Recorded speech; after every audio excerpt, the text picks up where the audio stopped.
Hey guys, it's been the Coin Geek at Old Pueblo Coin, and thanks for joining us today here.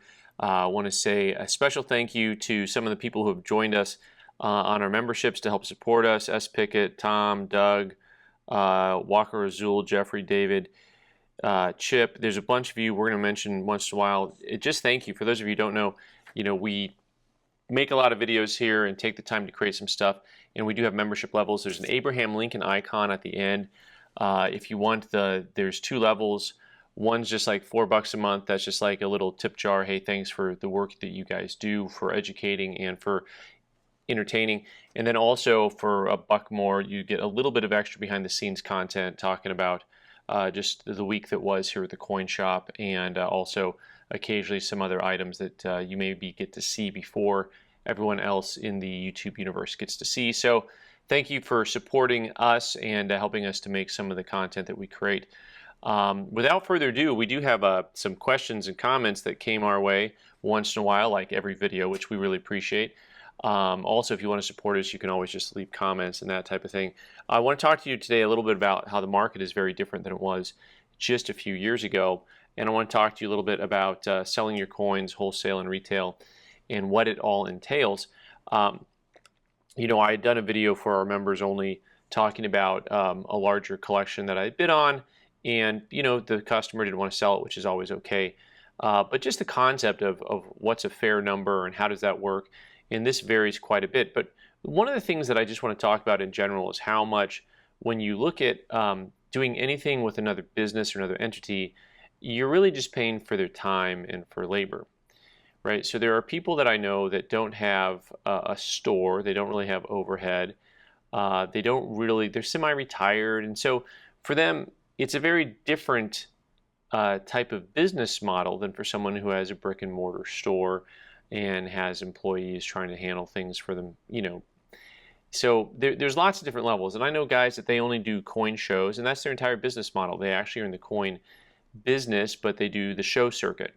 Right, and that's kind of the old school road warriors that you don't see quite as many of them as you used to, because that was a real popular thing back in the day. In all of these things, they have different types of overhead and things to consider.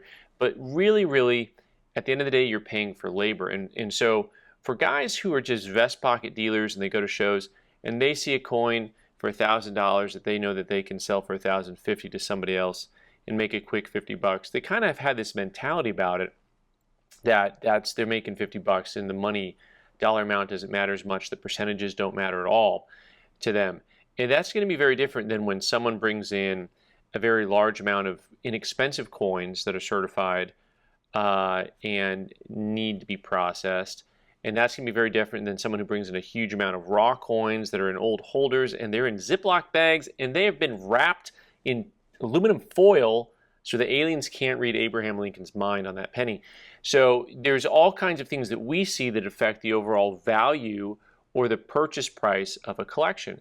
And the liquidity, or how quickly you can sell something, has always helped to be a determining factor of how much a coin collection is worth on the back end. And so things that are very, very saleable, generally speaking, you're going to find are things that you can get closer to market on, closer to retail for, because usually those are coins, a coin that's easy to sell, someone's always willing to pay a little bit more for. And this is subconscious for most dealers. Most dealers don't actually have like a written rule of, well, look, here's a common date, Franklin half dollar proof, bids for $30. If I work on a percentage, I'm going to make $3. That doesn't work for me to make, it's not worth my time to make $3. It bids for 30, I'm going to offer you like 22 or 23, because there's got to be like a minimum dollar amount that makes me able to do that, right? But then you have the other end of it where they might have that $1,000 coin that they'll work on 5%, because it's something that they know that they can sell instantly, the same day, really quickly, or they have a customer for it, right? So if a dealer has a customer for a coin, it's always going to be something that they can pay more for. So where I was thinking about this really came into play when I got a message from Thailand saying, talking about this collector and collection, it'd be better for him to do the legwork. This was a pretty massive collection. It was a $50,000 to $60,000 type collection, a lot of stuff, right? And he was in the same situation 6 months ago, and at first he was going to consign the group, and realized he'd end up spending 20 grand in commissions to consign the whole group, and it was much easier for him to sell than he thought, and he could sell through Instagram and Facebook. He doesn't do Facebook, actually. And one interesting thing that he noticed was the vast majority of them still went to dealers and not collectors. Boy, that last comment's almost a video in and of itself, and actually it might have to be a video in and of itself. But one of the things I want to point out is the difference in the marketplace and the options people have, because 25 years ago when I started doing this, there was not really a customer-to-customer easy way to sell, right? There was usually, if you wanted to sell as a collector to another collector, you had to do it at your local coin club, and people knew each other, right? That's a thing. You still kind of know each other, right? Or at coin shows, maybe you meet up with some friends, coin collecting friends at a coin show, and oftentimes people kind of can, trade like you traded as kids with your baseball cards, right? You do some swapping and trading there, right? But 25 years ago is basically like, if you really wanted to sell a coin collection, you were either selling it through an auction company if it was valuable enough, or you're probably going to a coin shop, right? Then fast forward 10 or 15 years, the internet comes along, and the internet ruins everything. No, it doesn't. It just changes everything, right? eBay comes along, and pretty soon now you've got the barriers down for that customer-to-customer transaction, that collector-to-collector. It's much easier, but the fees are still there, right? Because eBay is going to take 10% plus your PayPal commissions or whatever it is nowadays that you're working on, right? So all of your fees are still built in. So it's actually still just as expensive. And by the way, can we talk about the time involved with all of this? It is time consuming. It can be labor intensive to go through and to sell a lot of stuff. It is. And so that's why when you want to sell something through Great Collections or Heritage or whatever, they have these commission rates. This summer I was in the Dallas area, and I got a little tour of Heritage's new place, and I'll tell you what, it's really an interesting thing. But one of my big takeaways was, when you consign something to them, there's something like 20 people that handle the transaction between the consignment to the point at which someone ships it, right? There's just so many different people that are involved in that. And so really, when you look at the commission rates and then you look at how much it costs to sell on eBay, it's like, well, I mean, all you're doing is paying for labor. And that's how I view it when I sell certain things through an auction house. Like, okay, I'm paying for their time and their labor to handle this for me. It shouldn't be free, right? That's not really a thing that you end up getting to.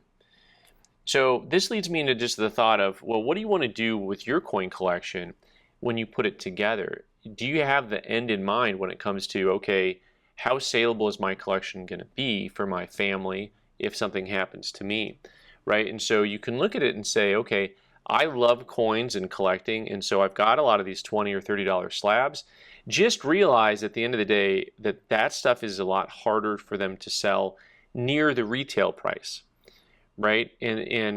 Or it's easy to sell at the retail price if you're going to go on Instagram or Facebook and sell directly to consumers or customers or collectors, but it's time consuming.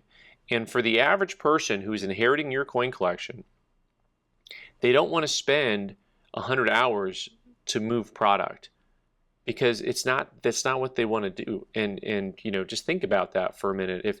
If your wife had a bunch of shoes and she dies and says, these are collectible, you got to sell them all online for me, okay, where do I begin? It's going to be a completely foreign thing.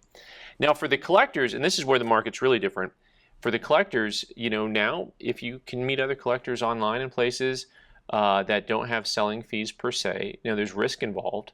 You can take the time to try to parcel things out one at a time. And, that is something that is very different in the marketplace than it was just 10 or 15 years ago through social media avenues. Now there's a lot more customer-to-customer business than there used to be. And this has had a lot of different effects on the market, and we'll talk about that in another video. So anyways, guys, the ever-changing market and handling coins and the cost involved, it all just kind of goes together in actually a very natural way if you take the time to sit down and think about it. And the overall cost of things are really going to vary depending on who you're dealing with and what type of ability they have to sell or resell items. What type of customer base do they have? All of that stuff goes into play when it comes into the pricing of your collection at a wholesale level. So at the end of the day, if you want to be able to sell stuff direct to other customers, God bless you. Go have fun with it. And it's going to be time consuming, but as Tylen mentioned here, it's going to be worth it for you if you definitely have the wherewithal and the time to handle it. All right, guys, thanks so much for watching. I'm Ben the Coin Geek. You can subscribe by clicking on the owl button in the corner and watch more videos on the right side of the screen. Thanks.